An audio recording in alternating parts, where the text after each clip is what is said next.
Is your microphone is on? It's on now. Okay, Prabhu, I can hear you. Giri Varadhari. Giri Varadhari. Giridhari. The Giri means the hill, and Vara means the best. There's a hill in Vrindavan called Govardhan. And Krishna once lifted it up because Indra, God, was pouring down torrents of rain, and he protected the whole community that way. So he's lifter of the best hill, Giri Varadhari. Yashoda Nandana. Yashoda is his mother. He brings great bliss and happiness to his mother with his childhood pastime. Braja Jana Ranjana. Braja Jana means all the other residents of Vrindavan. He delights them also with his pastimes and his beauty and his love. Braja Jana Yamuna Tira Vanachari. So he enjoys pastimes in the forest on the bank of this Yamuna river, which is a very sacred river that flows through Vrindavan. So that's the meaning of the song. And let's see if we can think of that. Those images should come up. What do you think? Jaya Radha Madhava Kunjabi Hari.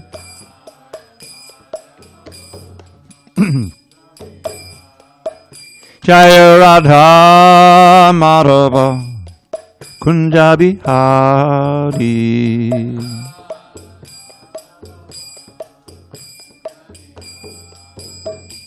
Gopi Jana Vallabha Girivaradhari.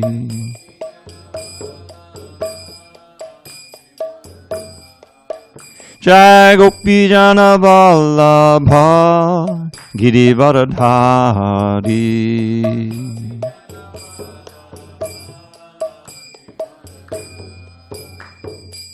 Yashodanandana Prajana Ranjana. Yashodanandana Prajana Ranjana. Yamuna Tira Vanachari. Yamuna Tira Vanachari. Jaya Radha Madhava Kunjabi Hari.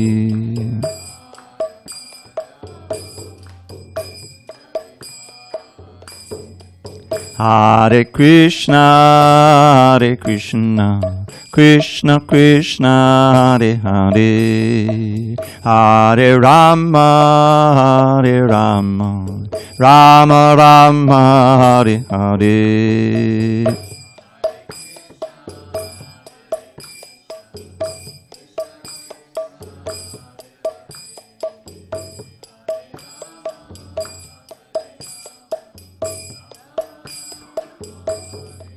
Hare Krishna, Krishna Krishna, Hare Hare, Hare Rama, Rama Rama, Hare Hare.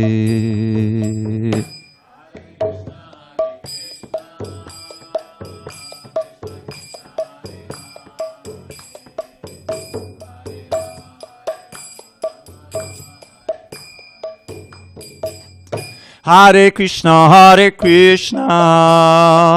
Krishna Krishna, Hare Hare, Hare Ram, Ram Ram, Hare Hare.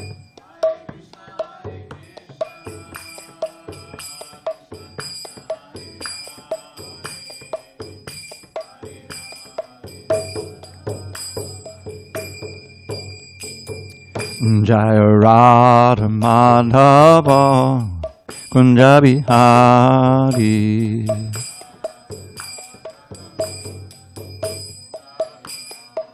Jaya Radha Madhava Kunjabi Hari.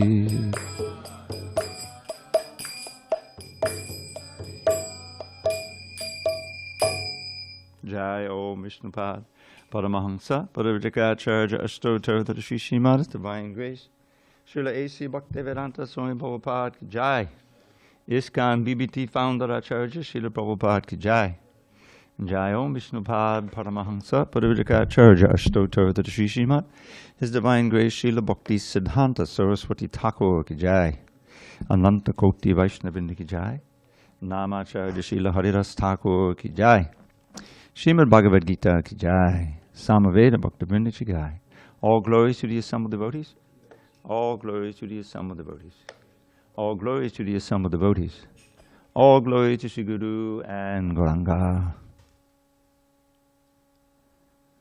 Om Namo Bhagavate Vasudevaya. Om Namo Bhagavate Vasudevaya.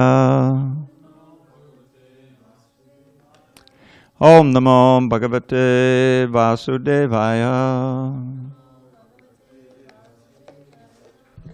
Okay, just give me 1 second here. Okay.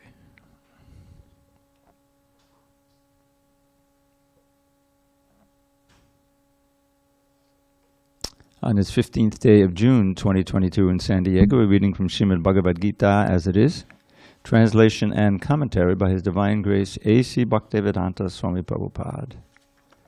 And we are in chapter 4. Text. Oh boy. 14. Yeah. On page 201. There's one book that has a different pagination, and you have it. He's got, I can see the margins.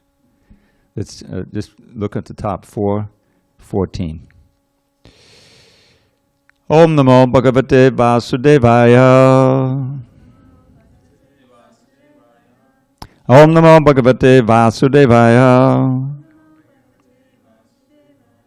Om Namo Bhagavate Vasudevaya.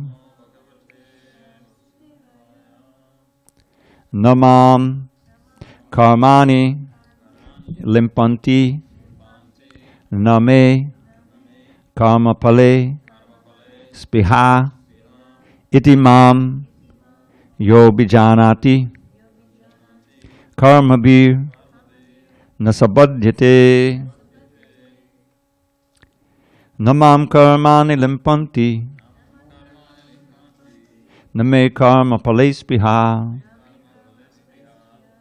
itimam yo bijanati karmabir nasabadhyate. Namam karmani limpanti name karma palespiha itimam yo bijanati karmabir nasabadhyate. Namam karmani limpanti name karma palespiha itimam yo bijanati karmabir nasabadhyate.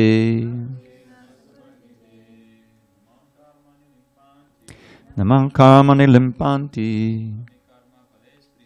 name karma palespiha itimam yo bijanati karmabir nasabadhyate. Namam karmani limpanti name karma palespiha itimam yo bijanati karmabir nasabadhyate. Want to try? Namam karmani limpanti name karma palespiha itimam yo bijanati karmabir nasabadhyate. Vajamano. Namam karmani limpanti name karma palespiha itimam yo bijanati karmabir nasabadhyate. Maraji?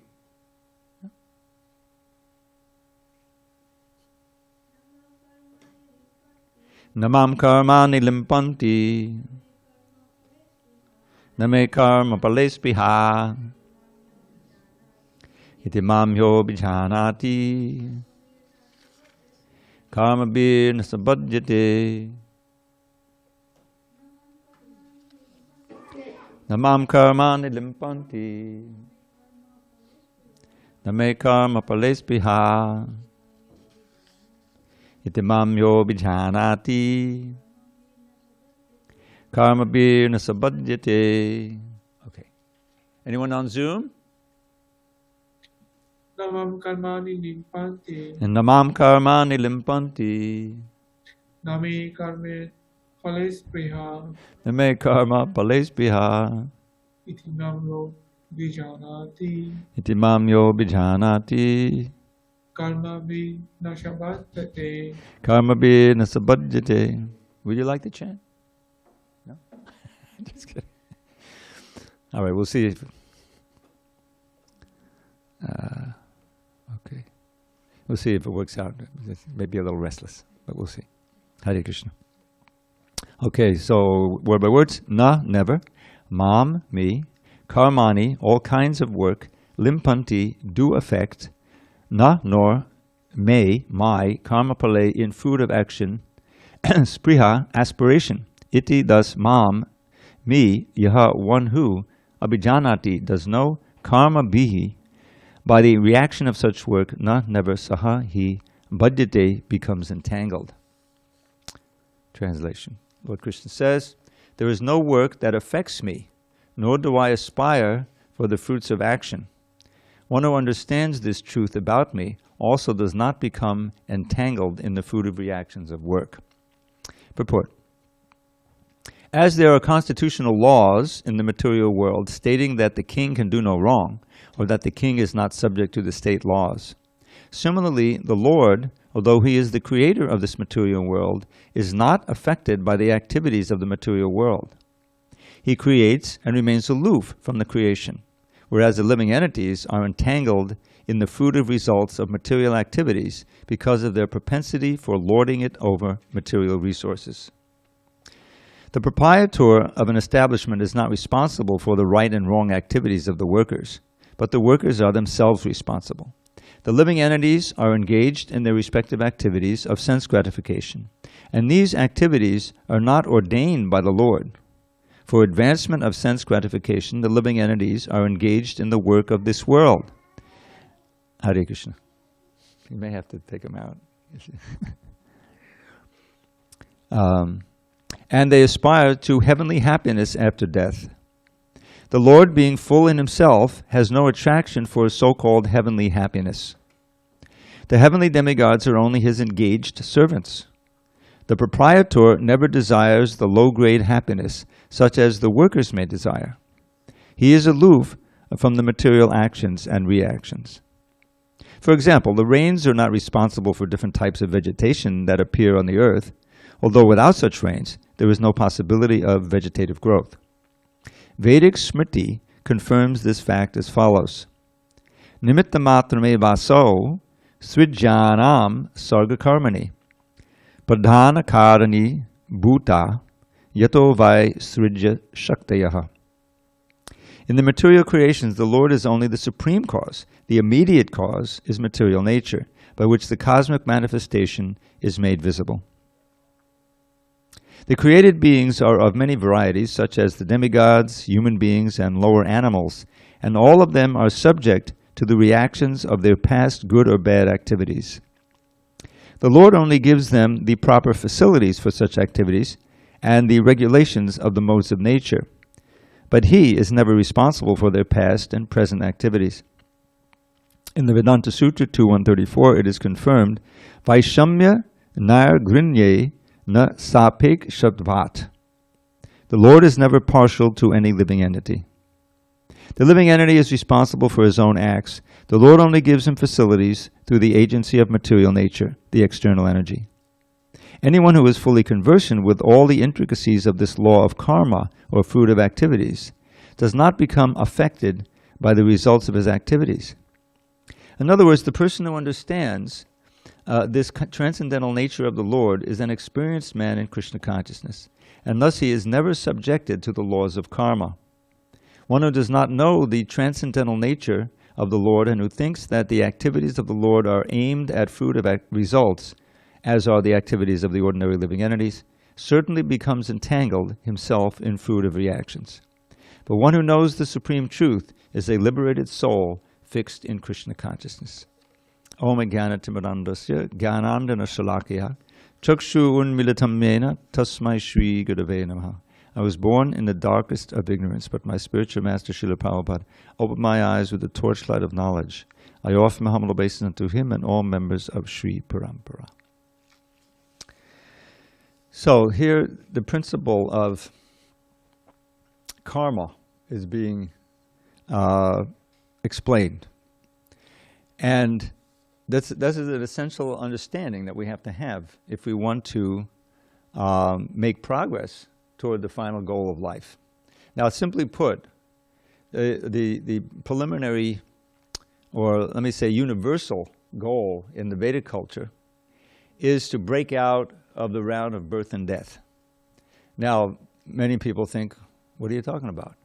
You know, I'm living this life. When I die, it's all over, right? Isn't there a T-shirt? You only go around once in life. What are those letters? You only live once or something. And the implication is, well, you better grab all the pleasure you can get because you don't want to miss out, right? But that's complete ignorance. The first lesson, I think I mentioned this yesterday, the first lesson of the Bhagavad Gita, which is universal in the Vedic wisdom teachings, is that we're eternal. We were never born, we never die. We're pure spirit. We're a tiny particle of pure spirit.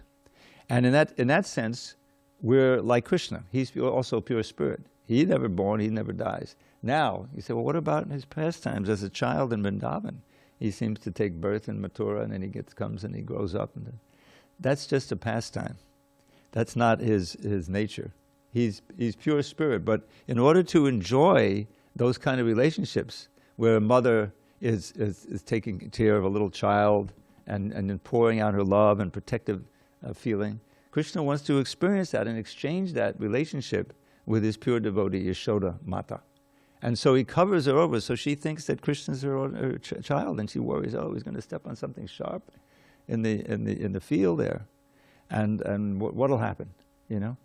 And so that anxiety is a kind of ecstasy because it's directed toward Krishna. When it's directed toward an ordinary child, there's also happiness and protectiveness there, but it's transient. It's limited.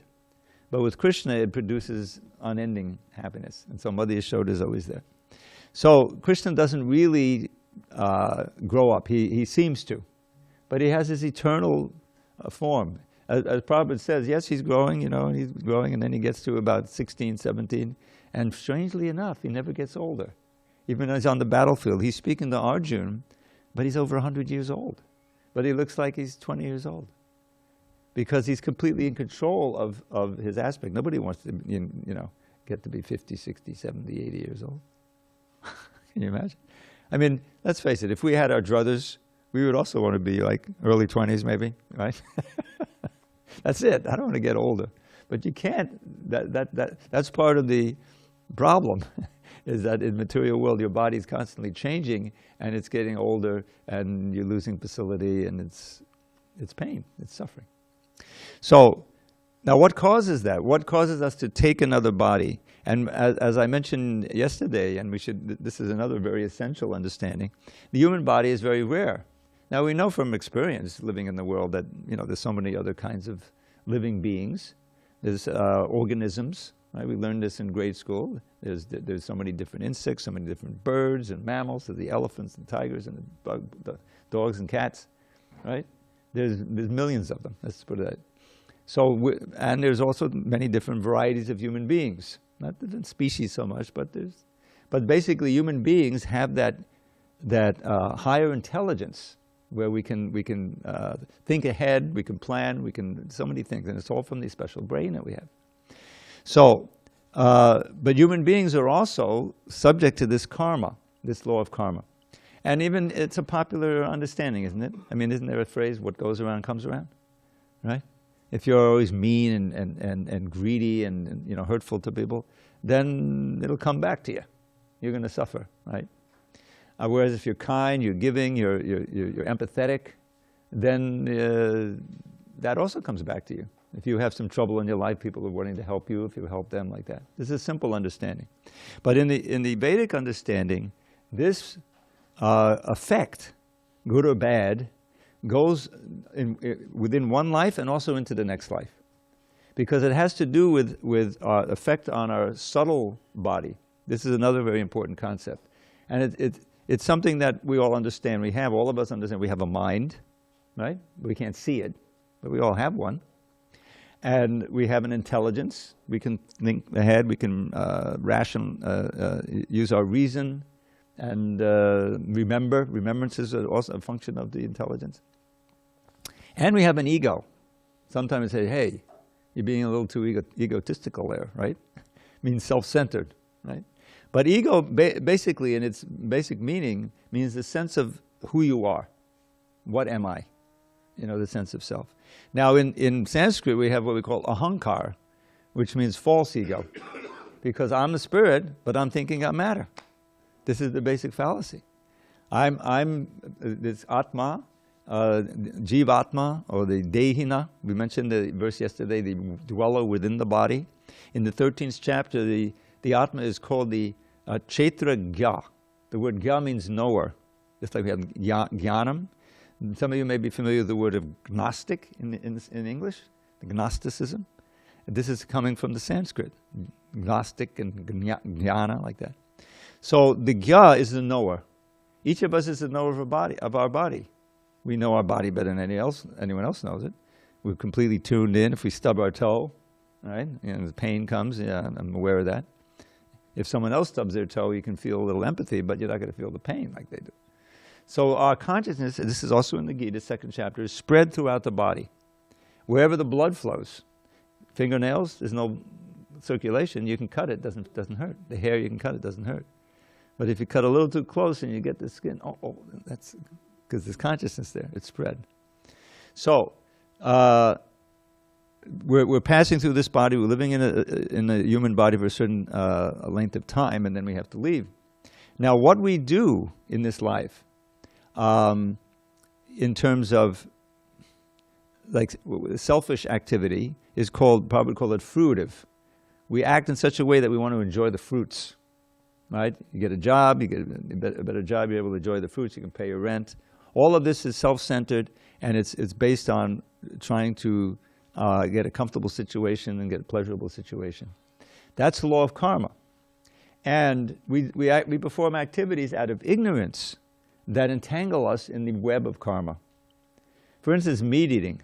I mean, when I was a kid, I didn't want to eat the chicken, you know, because you could see the form. There's, you know, like hamburgers, you couldn't tell, you know, so that didn't bother me. But I had this, you know, it took me a while to get used to it, and then I was, you know. So the point is that you're causing tremendous suffering for those cows, needlessly. It's not essential that you eat meat. I've been a vegetarian longer than I've been a devotee, and I survived. And all the Hare Krishnas were famous for, yeah, you don't eat meat. So it's not necessary, but it's because you grew up with it, because it tastes good, whatever it may be.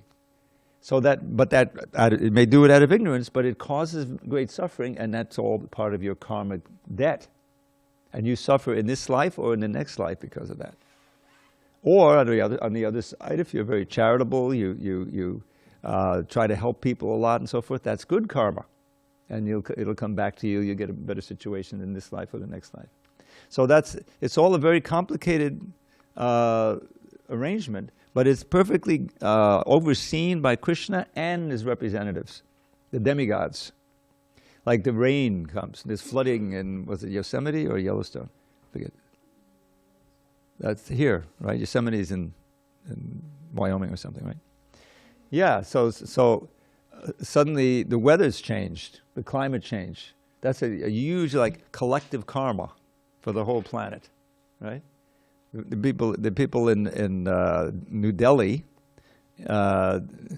heat wave, terrible heat wave, right, in India and parts of America too. But the people who are suffering the heat, it's not apparent that everybody's collectively putting all that carbon dioxide into the air. And generally the people who don't have air conditioning, they have to suffer. So their karma was not to have air conditioning and suffer for something they did. It's very complex with the karma. So this is going on.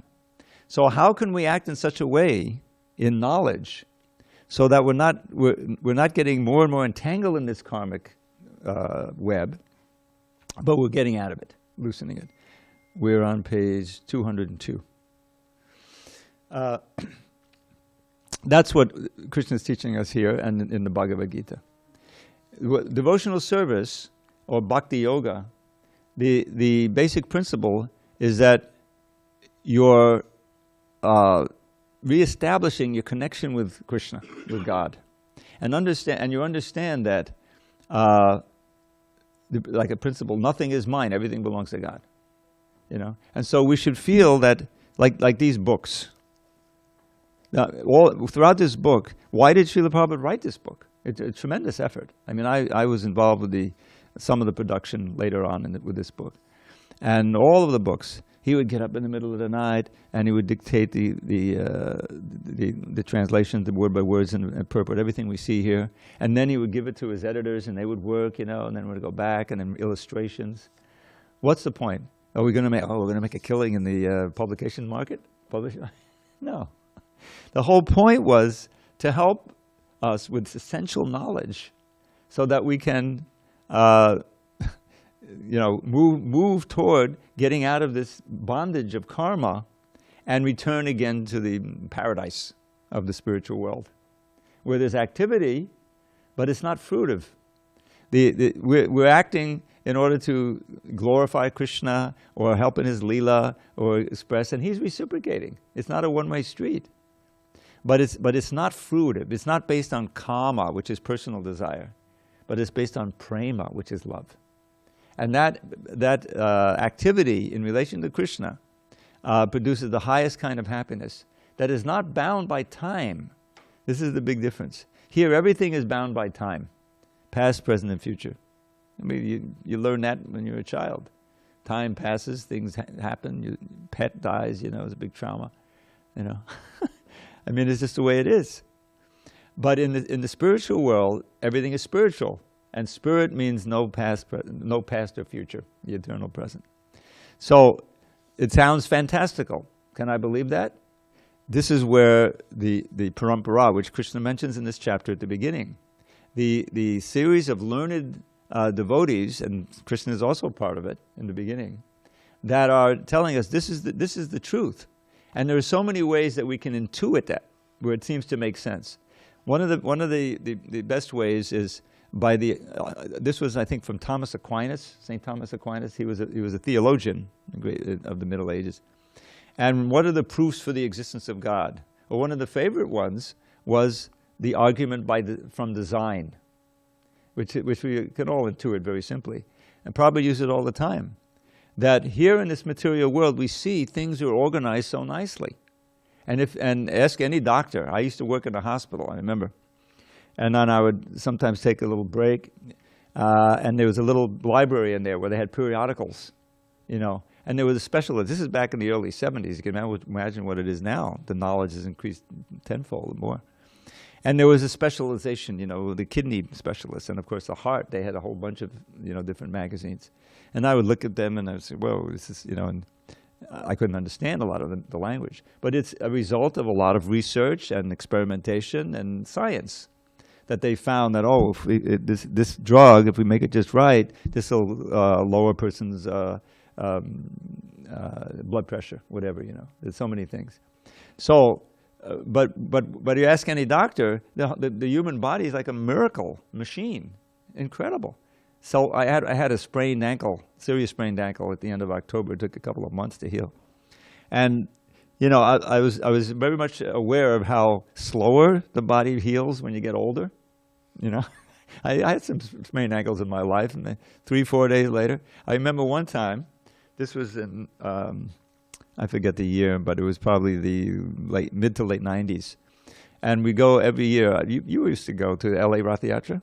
And hopefully we'll have another one this year. It's always at the beginning of August. It's a street festival where we take the deities of Jagannath and Baladev and Subhadra on a big cart, a chariot, and through the streets. And people are dancing and witnessing, and then we come to a festival area. It's very nice in LA. We'll let you know if you're interested. Hopefully we'll have that bus again. So anyway, it was, we'd go up, in those days, I used to drive up, and I would come on Thursday, and then there would be some things on Friday, and then Saturday, a kirtan, a sankirtan in the promenade, and then we'd have the big festival on Sunday. So it was I think Friday morning or something, and I stepped off the curb and I sprained my ankle. I said, oh great, I could hardly walk. How am I going to be on the parade, So I did the RICE program. You know what RICE is? Rest and ice and what's the C? No, I forget. But then elevation. There's a C in there somewhere. Compression. And that's like a formula for any sprain you get on your ankle, So I did that. I said, okay, I'm spending, Saturday sitting there and chanting Hare Krishna with my foot up. I'll never be able to go on the procession. But miraculously, I thought at the time, Sunday morning came and I said, oh, I can walk. I can walk. I mean, it hurts a little bit, but I can walk. And I went on the whole procession. This took like months. I mean, I was literally not able to come to the temple. It was a more serious sprain, And I was thinking, oh boy, is this going to really work? I would sit in the corner there, chant japa. I would sit in the chair and massage my right ankle while I'm chanting japa, the devotees remember. And anyway, I had various strategies. And after some time, I was gradually able to walk with a cane, and then I was able to... But then the upside of it was that I was thanking Krishna, oh, it's definitely getting better. Thank you so much, And so there was a rasa there, kind of. But I was just amazed at how the body, it's damaged, but there's a system in there with the circulation or whatever that for repair, self-repair. If you break your car, it'll sit for 10,000 years if you don't do something. It's not self-healing, you have to do something. So what I'm saying is that this is a natural thing, and that's true for the whole world. Everywhere you look, there's organization. Even if you just look down in the stone, what's going on with those atoms and molecules? There's organization there to keep it as the way it is. Everywhere you look, there is evidence of intelligence. This is the whole point. Wherever there's organization. I worked with a wonderful devotee named Sadaputta for years. He's famous here. He lived here for some time. Bhajiranayan Maharaj loved him, and Juda Karma. And he was a major intellect. He had a PhD in physics and everything. I remember sitting in front of him. We were living in Philadelphia, and he said, I've been figuring out quantum mechanics. He never took quantum mechanics. It took me a few days, but I got it all figured out. And he wrote a paper called Proof by his mathematics. They have specializations. One was the information theory. I'm not going to try to explain what it is because I don't know myself. But I mean, it's kind of intuitive that there's a certain amount of information in everything you look at. Like this little frieze here, or this little sculpture of Krishna being bound by Bali Yashoda. There's information in there, meaning that it's one way or another to depict a certain pastime, the colors and everything, because there's human intelligence behind it. So he says, proof by information theory. He figured out the amount of information that was in the whole universe somehow, And he said, there's way too much information for it to happen by chance. It can't happen by chance. It's just it's beyond the realm of possibility. And so that means that there's an intelligence behind it. It's not human intelligence. And as soon as you have an intelligence, you have a person. So everything we look at, if you look at it with the proper understanding, is proof of a superior intelligence, supreme intelligence. But if you're in a mentality of exploitation and trying to enjoy it and manipulate it, then you think, oh, we can control nature in such a way, right, through technology and everything for our own ends. And this is the civilization, so-called, we live in right now. And the result is that, oops, sorry, now we have global warming. There's too much carbon dioxide. And now we have to compensate. Oh, we'll pull the carbon dioxide out with the machines. No, it's not going to work that way. There's the huge imbalances because we're not God. We're acting on the basis of karma. And that karma means karma. As soon as you're acting selfishly, then there's going to be a result, a bad result for that, a painful result, either individually or collectively. So Krishna is saying here that I created this, remember the last verse, I created this system of 4 social orders. So, but I'm not involved in any reaction for that. For me, there's no reaction. And remember why I said, why did he do it? He did it because for us, to organize society in such a way that there can be peace and prosperity and everyone can progress toward the goal of life, which is reawakening our spiritual understanding, acting in such a way that we're connecting more and more with Krishna, and ultimately breaking out of this bondage of birth and death. And so Krishna consciousness is a systematic, there's different elements of bhakti. There's sadhana bhakti, which is a practice. We're completely familiar with that. Has anyone here developed a skill like playing a musical instrument or some specialty of work that you can do? There's a discipline. Go through school, right? You have to study. You can't party all the time. You know, you have to take the exams and you get a degree. That means that you're competent in a certain field. So it takes training, and usually there's a teacher. There's someone who teaches you, and there's books. There's a right way to do it, a wrong way to do it. And so that holds true for Bhakti Yoga as well. Because we're training our mind, we're training our senses, we're training our self to live a different kind of lifestyle based on the understanding that we're pure spirit, we're part and parcel of God. And we have the great advantage of having this mantra. Someone asked if people were chanting Hare Krishna in previous ages, and the answer was yes. I shouldn't have said that I didn't know. Of course it's yes. Because in the Upanishads, which he held back thousands of years before the modern age, there's one Upanishad, Kali Santarana Upanishad. And in that Upanishad, there's the Hare Krishna mantra.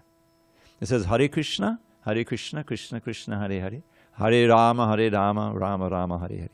Iti Shodashakam Nam Kali Kalmasha Nashanam Natak Padataropaya Sava Vedesha Drishyate.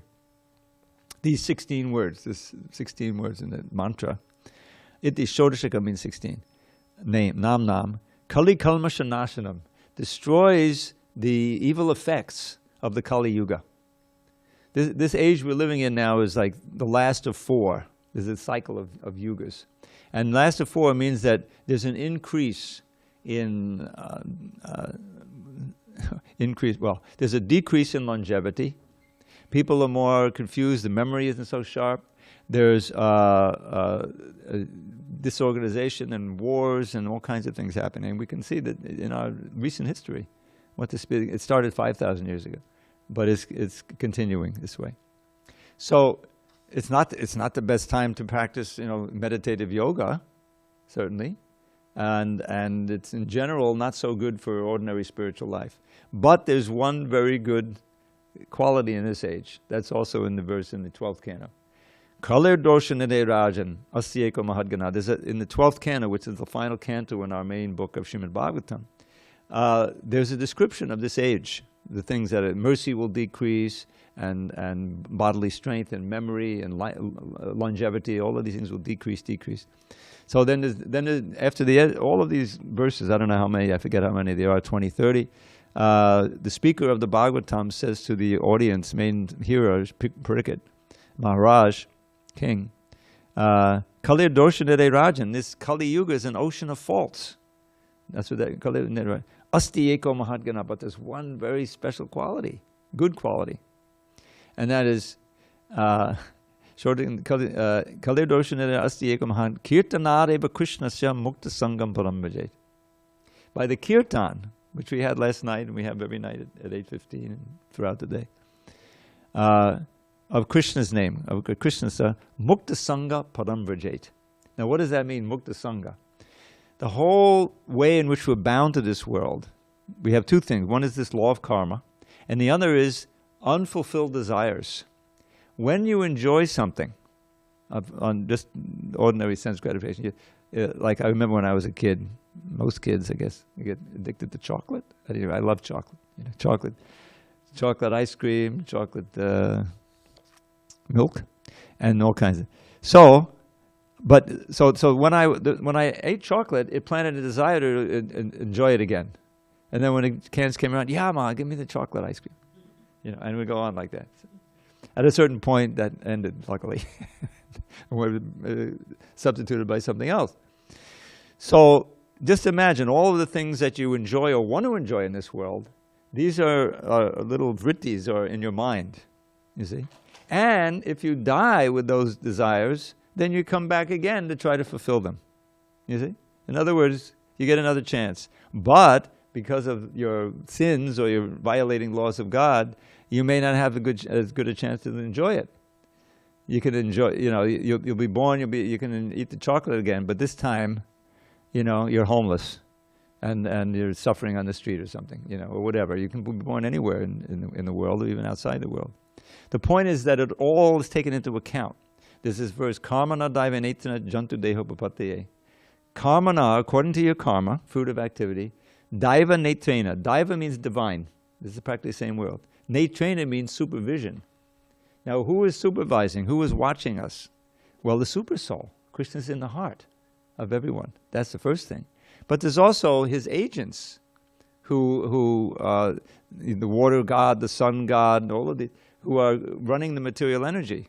They're also involved in executing the results of our karma. So by all of that, which we're not aware of, we get another body.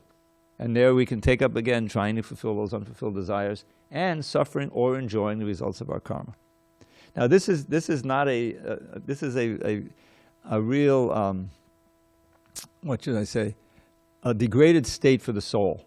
It's not a place where we can enjoy or have any security. It's totally illusory that we can find a place of happiness and security in this world, because it's always changing. Even if you may find it, I got it all together. I got enough money in the bank. I have a beautiful partner, and everything's fine. But how long will it last? By the force of time, it will end. So we want to direct our energies toward our eternal life and our eternal nature. And that's exactly what Krishna is giving us. So he's teaching us here that you should understand that I'm not doing any of this out of any fruit of desire. I've just created these 4 orders, which we read yesterday, because because my poor children here, all of these living entities who are suffering, they need the human form. They need an organization where they can be relatively peaceful and happy and practice Krishna consciousness. He's doing it out of care for us. He can just stay in the spiritual world and enjoy forever, But he takes the trouble to come down and set this up. So if we understand that about Krishna and we try to join him in his activities, and thus we can break free of this karma entirely. This mantra is so wonderful. Just by chanting one name of it, you get free from all kinds of karma that we don't even know is due to. Krishna blesses us with that. So we should more and more cultivate this regular chanting of the holy name, the Hare Krishna mantra. It's easy. There's no restriction. Other Vedic mantras, hey, if you're not a Brahmin, you can't chant it. If you're not born in a Brahmin family, you can't chant that mantra. Isn't it? In the Vedic culture. But Hare Krishna, everybody, you're all welcome. That's how this movement is spread all over the world. Every culture, every continent, except Antarctica. Probably didn't. Okay, any questions on this verse? No work binds Krishna. You have a question? Yeah, it's about the super soul. In the 15th chapter, it is mentioned that the super soul is entering into the 3 worlds and maintaining them. And I just want to make sure about the 3 worlds. Is this the different planetary systems? That is. That's usually what that means: upper, middle, and lower planetary systems. Okay. Yeah. That's pretty much it. Yeah. There's a whole cosmology that we're not aware of. And there's actually a wonderful book by Sadhguru, the same devotee, Vedic Cosmography. And it's based on the 5th canto. It's quite illuminating. Actually, I have another question. If Okay. you're achieve perfection and on the level of pure devotion, because generally it's not recommended for us to study the Upanishads and get, One Upanishad, Isha Upanishad. And the rest, which it's hard for us to Yeah, independently, yeah. Independently. But the Ishopanishad Prabhupada wrote with nice commentaries. But if we achieve the level of pure devotion, does that kind of grant us the opportunity to grasp it independently in that sense? Like if we're pure devotees, does it make it easier for us to understand it? Well, the pure devotion means that you feel completely dependent on Krishna at every moment and on the Guru every moment. So that's true. yeah, the thing is, you're given the ability to understand things that you otherwise weren't able to understand, and when you reach purity, because it's you're as intelligent as you could be. In other words, your brain is full of the best vibrations, Krishna consciousness. So and peaceful, so much of the it's so much static in ordinary life. If you have a trouble in one thing, you can't do your work because there's too much trouble. But Krishna consciousness, if you're actually not working fruitively and you're working completely Krishna conscious, then it's a very peaceful state. Brahma Bhuta Prasannatma Nashochatina Kanchati Samaksarvesha Bhutesha. This Brahma Bhuta stage is one of peacefulness and ability to concentrate very much and like that. That's given. All right, should we do one more? Text 15. Evam gyatva kvatam karma purvair api mumukshubihi kuru karmaiva tasmat tvam purvai purvatadam kritam. Okay. All the liberated souls in ancient times acted with this understanding of my transcendental nature. Therefore, you should perform your duty following in their footsteps. Purport. There were two classes of men. Some of them are full of polluted material things within their hearts, and some of them are materially free. Krishna consciousness is equally beneficial for both of these persons. Those who are full of dirty things can take to the line of Krishna consciousness for a gradual cleansing process, following the regulative principles of devotional service. Those who are already cleansed of the impurities may continue to act in the same Krishna consciousness so that others may follow their exemplary activities and thereby be benefited. Foolish persons or neophytes in Krishna consciousness often want to retire from activities without having knowledge of Krishna consciousness. Arjuna's desire to retire from activities on the battlefield was not approved by the Lord. One need only know how to act. To retire from the activities of Krishna consciousness and sit aloof, making a show of Krishna consciousness, is less important than actually engaging in the field of activities for the sake of Krishna. Arjuna is here advised to act in Krishna consciousness, following in the footsteps of the Lord's previous disciples, such as the sun god Vibhisvan, as mentioned herein before. The Supreme Lord knows all his past activities as well as those of persons who acted in Krishna consciousness in the past. Therefore, he recommends the acts of the sun god, who learned this art from the Lord some millions of years before. All such students of Lord Krishna are mentioned here as past liberated persons engaged in the discharge of duties allotted by Krishna. So the idea is that we can understand that Krishna is acting non-fruitively, and we should want to act in the same way. That's the advantage here. Therefore, you should perform your duty following in their footsteps. And I can say from experience, when you, for instance, I mentioned the Ratha Yatra. I just read this wonderful book by Mukunda Maharaj called "The Miracle on 2nd Avenue." This is like his memories of the early days. He was one of the pioneers in 1966 and helped Prabhupada so much. And he recalls the first Ratha Yatra in 1967 in San Francisco. And they didn't have a cart, so they had a panel truck. They had the deities in that they drove. But they had a lot of participants. This was the Summer of Love, 1967 in San Francisco. And they had a lot of hippies joined, and some of them eventually joined in Hare Krishna. Very successful. And there's actually a description of a Ratha Yatra in 1970, also in San Francisco. That's a wonderful DVD has been made of that, and they're also all on YouTube now. And at that time, it was the biggest festival in ISKCON. There was no Mayapur festival yet, and there were very few temples outside of the United States. So devotees came from all over the U.S., and it showed Jayananda. Jayananda was one of the wonderful pioneers of Krishna consciousness in the U.S., and he was the president of San Francisco, and he was known for working very hard for building the carts and getting everything ready for the Ratha Yatra. Wonderful devotee. So it described how he had engaged various devotees or people who were just interested, they were sleeping out in where the cart was, and he was cooking for them out there. And they were working like anything to get the carts ready, and it showed how they were taking shape and everything. And so here you had a devotee who himself was working very selflessly for Krishna, and he was able to engage others because the spirit was, they're not working for me. We're working for this festival, and here's, we're going to have a parade where God is going to come out on, and everything.